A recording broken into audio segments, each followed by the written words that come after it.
So first, I'm just going to talk about abortion and how it's defined and just give some general terms. So abortion is defined by Merriam-Webster Dictionary as the termination of a pregnancy after accompanied by or closely followed by the death of an embryo or fetus. And abortions can be done at any term in the pregnancy, but many of them are performed before the 28-week mark. And according to our textbook by Lewis Vaughn called Bioethics, abortion is among the most conscientious and complex issues in bioethics.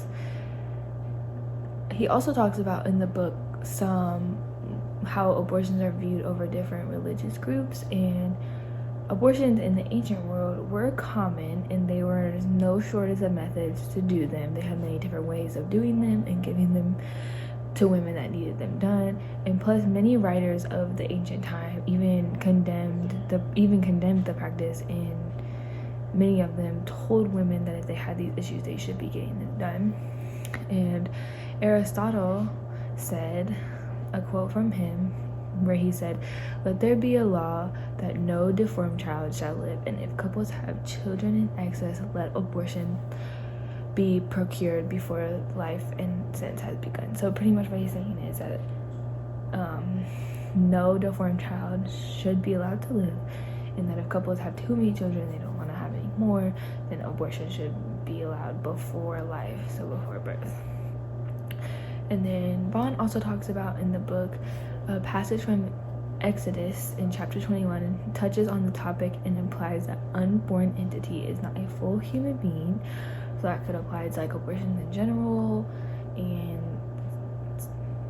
can see why people might give them a reason for why people might do it. And then also in Judaism, a fetus has immense worth as a potential human life, but becomes a full human person only at birth. So when it's in the mother, they don't really consider that it is a complete full person until it is given birth by the mother. And also in Vaughn, there were some facts about abortions that he had, so I'm just gonna talk about a couple of them that he said. He said about 40% of unintended pregnancies ended in abortion.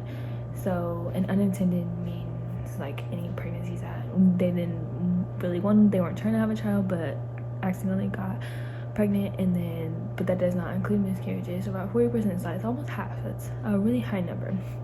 And then some other facts I found, according to Guttmacher Institute, approximately 862,320 abortions were performed in 2017. That's the latest data that they had, and then which is down from 17% in 2014. And Vaughn, the book that we had, only had facts from 2014, so it kind of shows you like that there's still a lot of abortions happening, but it's gone down over the past recent years.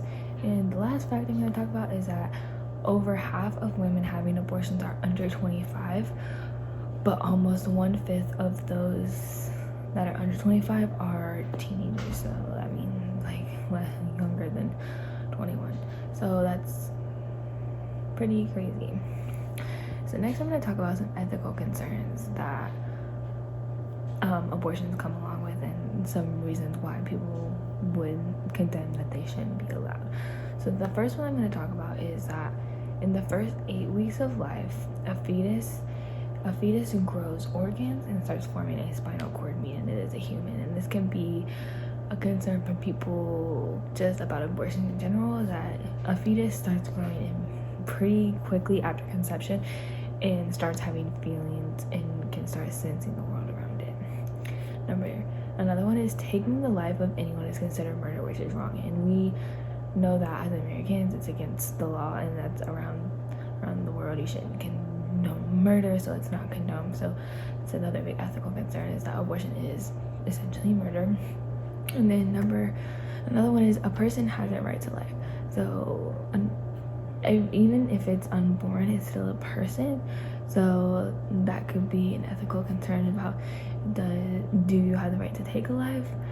If not, like they are living, so that could be another concern. And then personal freedom should not be curtailed except for a very important reason. So pretty much saying like person's freedom should always be allowed. Like, every person has the right to their own freedoms, and that should never be taken away, unless it's gonna damage somebody else. Like, unless the mother is going to die, then that could be seen as. And then in the book, it talks about an argument, and the main conservative argument against abortion is: one, the killing of an innocent human being is wrong; two, the unborn is an innocent human being; and three, therefore it is wrong to kill the unborn, which meaning abortion is wrong. And that is also by Vaughn in the textbook. And pretty much this is just the main overview of abortion. And next we're going to talk about late-term abortion. When talking about late-term abortions, you first have to recognize that the term late term in itself is not well defined. The Charlotte Lozier Institute says basically just that the term late term is cannot be defined per se, so it's an imprecise term. The Institute also gives 3 definitions as to what a late-term abortion could be considered. One being an abortion performed after the 20th week of gestation. 2 is an abortion performed during the 3rd trimester, which is at 27 weeks of gestation. And 3 is an abortion performed after the point of viability, which has to be determined by a doctor. So our argument on the pro side would be that because there are no defined parameters of what a late-term abortion truly is, a woman should not be a woman should not have the decision taken away from her to have said late-term abortion. So when talking about the ethical concerns surrounding the topic of late-term abortions, our group came up with 3 main ones, which is personhood, when does life begin, and the mother's health status and taking into consideration her autonomy. So personhood, it is all about when does the fetus become a person. And if going off of one of the 3 definitions that the Charlotte Lozier Institute gave us, the first one, so an abortion performed after 20 weeks of the 20th week of gestation. When talking about personhood, does a 20-week-old fetus that cannot live outside of the mother's womb, does that have innate personhood? So that has to be considered as the first ethical concern. The second one, when does life begin, as it is similar to personhood, and using the whole same 20th week of gestation is considered a late-term abortion. If the fetus is non-viable outside of the mother's womb, when can one say that the fetus's life has began or ended? And then finally, when talking about the mother's health status and her autonomy, especially in a class like medical ethics, autonomy is emphasized a lot, and it's important to take into account. And so an article I found, which is a November 2019 article from the Guttmacher Institute, says that even after fetal viability is established, states may not prohibit abortions necessary to preserve the life or health of the mother, because health in this context includes both physical and mental health. Only the physician, in the course of evaluating the specific circumstances of an individual case, can define what constitutes as health in when a fetus is viable. So because of this, abortions at any time frame should not be prohibited prohibited by law, because as stated there, it should be between a physician and the woman, and that the physician has to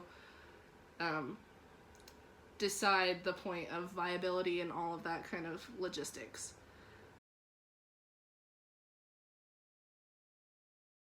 For the stance of pro-late-term abortions, we will utilize the theories of Kantian ethics and utilitarianism. First, through Kantian ethics, we should treat ourselves not merely as means, but ends in themselves, because the inherent worth of someone derives from their nature as free, rational beings, capable of directing their own lives, determining their own ends, and decreeing their own rules by which to live by. Kant believed that a person's intention was of greater importance than the result of their actions. So, as long as their moral intent was good, the person is not at fault for a bad result, which in this case would be a late-term abortion. Therefore, the woman desiring a late-term abortion deserves respect and a choice. Some can claim justification even if the fetus is considered a person, because Kant believes that persons have a right of self-defense. If the pregnancy threatens a woman's life, she can terminate the unborn through the justification of self-defense and receive a therapeutic abortion. Through utilitarianism, without the option of late-term abortions, women, and therefore society, would suffer undesirable consequences. There could be strains put on society, and the woman could have physical and emotional distress caused by the pregnancy. Involuntary childbearing aggravates poverty, increases infant and child death rates, and places severe strains on the resources of families and states. The pregnant woman could have complications and a risk of death, disruption of her employment, education, etc., and unhappiness caused by a loss of personal freedom and choice. By using Mill's view of individual liberty, a woman must be allowed the freedom to decide what happens to her own body, which includes the attached fetus. Mill argues that respecting individual rights will make society better off by maximizing happiness.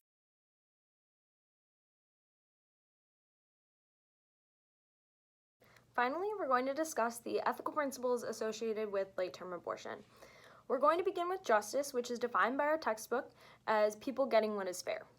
According to an article from the Indian Journal of Clinical Practice in 2014 titled Medical Ethics in Abortion, it is more specifically defined as the fair distribution of health resources and the decision of who gets what treatment, which is fairness and equality. Now, the central issue of justice in late-term abortion concerns the moral status of the fetus. Now, as we've discussed previously, there's a fine line between personhood of the fetus, potential for morality, and potential for life. So it's definitely a contentious topic, and this moral status actually brings me to beneficence and something known as beneficence-based obligations. So first, beneficence is defined by our textbook as actively promoting good for others. Now, again, according to the article from the Indian Journal of Clinical Practice, a doctor should always have the best interest of the patient as the supreme consideration. Doctors should assess objectively and meticulously all the available diagnostic and therapeutic options and to implement those that protect and promote the interest of the patient by ensuring a balance of good over harm.